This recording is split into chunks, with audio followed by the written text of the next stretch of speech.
Hi friends, ఈ June నెలలోని latest current అఫైర్స్లోని ముఖ్యమైన అంశాలను కొన్ని చూద్దాము. ఇందులో మొదటి అంశం ఏమనగా, దేశంలోనే తొలి డాక్టరేట్ పొందిన ట్రాన్స్జెండర్గా ఝాన్సీ. ఆంగ్ల విభాగంలోనే దేశంలోని తొలి డాక్టరేట్ పొందిన ట్రాన్స్జెండర్గా తమిళనాడుకు చెందిన ఝాన్సీ వార్తల్లో నిలిచారు. ఝాన్సీ ఏ రాష్ట్రానికి చెందింది? తమిళనాడుకి. అయితే ఈమె తిరుత్తన్లోని ఆర్కేపేట్ పుదురికి చెందిన ఝాన్సీ సొంత గ్రామంలో పాఠశాల విద్య పూర్తి చేశారు.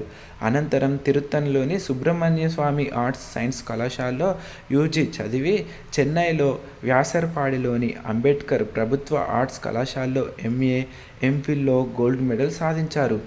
అనంతరం చెన్నై లయోలా కళాశాలలో ఆంగ్ల విభాగంలోని డాక్టరేట్ అందుకొని అదే కళాశాలలో అసిస్టెంట్ ప్రొఫెసర్గా నియమితులయ్యారు. అయితే ఈమె ఎక్కడ డాక్టరేట్ అందుకుంది? చెన్నై లయోలా కళాశాలలో ఆంగ్ల విభాగంలో డాక్టరేట్ అందుకుంది. ఓకే. అయితే రెండవ ముఖ్యమైన అంశం, కంగనా రనౌత్ ఈ ప్రపంచ పారా అథ్లెటిక్స్ బ్రాండ్ అంబాసిడర్గా ఎంపిక. ప్రపంచ పారా అథ్లెటిక్స్ ఛాంపియన్షిప్నకు ప్రముఖ నటి కంగనా రనౌత్ పార్లమెంట్ సభ్యురాలు బ్రాండ్ అంబాసిడర్గా వ్యవహరించనున్నారు.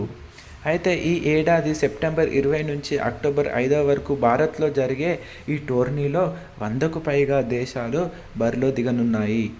భారత పారా అథ్లెటిక్స్ ప్రతిరోజు చరిత్రను తిరగరాస్తున్నారు. వారికి మద్దతు ఇవ్వడం, పారా క్రీడల పట్ల అవగాహన పెంచడంలో సహాయపడడాన్ని గౌరవంగా భావిస్తున్న పారా క్రీడ అంటే కేవలం పోటీ గురించే కాదు, ధైర్య సాహసాలకు సంబంధించింది. ఛాంపియన్ల వెనుక ఉండడం నాకెంతో గర్వంగా ఉందని కంగనా పేర్కొన్నారు. సో ముఖ్యమైన అంశం, తెలంగాణ ఆర్టీసీలో తొలి మహిళా బస్ డ్రైవర్గా సరిత.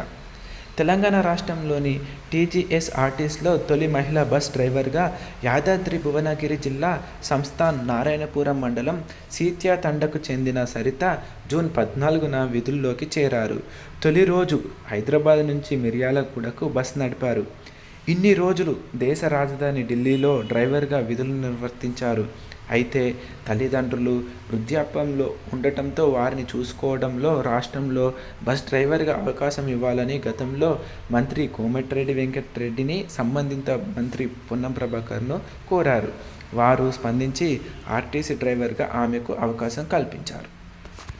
ఓకే, నెక్స్ట్ ముఖ్యమైన అంశం, ఐసీసీ హాల్ ఆఫ్ ఫేమ్లో ధోని. టీమిండియా మాజీ captain Mahendra Singh Dhoni ICC hall of ఫేమ్లో చోటు దక్కించుకున్నాడు. 7గురితో కొత్తగా ప్రకటించిన జాబితాలో ధోనితో పాటు మాథ్యూ హేడెన్ ఆస్ట్రేలియాకు సంబంధించినతను, హాసిం హమ్లా దక్షిణాఫ్రికా కూడా ఉన్నారు. 2020లో అంతర్జాతీయ క్రికెట్కు రిటైర్మెంట్ ప్రకటించిన ధోని 3 ఫార్మాట్లో కలిపి 17,266 పరుగులు సాధించాడు. అతడి సారథ్యంలో భారత్ 2007 T20 ప్రపంచ కప్, 2011 వన్డే ప్రపంచ కప్, 2013 ఛాంపియన్స్ ట్రోఫీ గెలిచింది.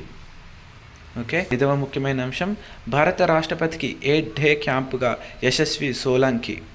మొదటి మహిళ నేవల్ ఆఫీసర్గా నావికా దళానికి చెందిన లెఫ్టినెంట్ కమాండర్. భారత సర్వ సైన్యాధికారి అయిన రాష్ట్రపతికి 8 డే క్యాంప్ ఏడీసీగా నియమితులై మొదటి మహిళా నేవల్ ఆఫీసర్గా నావికా దళానికి చెందిన లెఫ్టినెంట్ కమాండర్ యశస్వి సోలంకి గుర్తింపు పొందారు.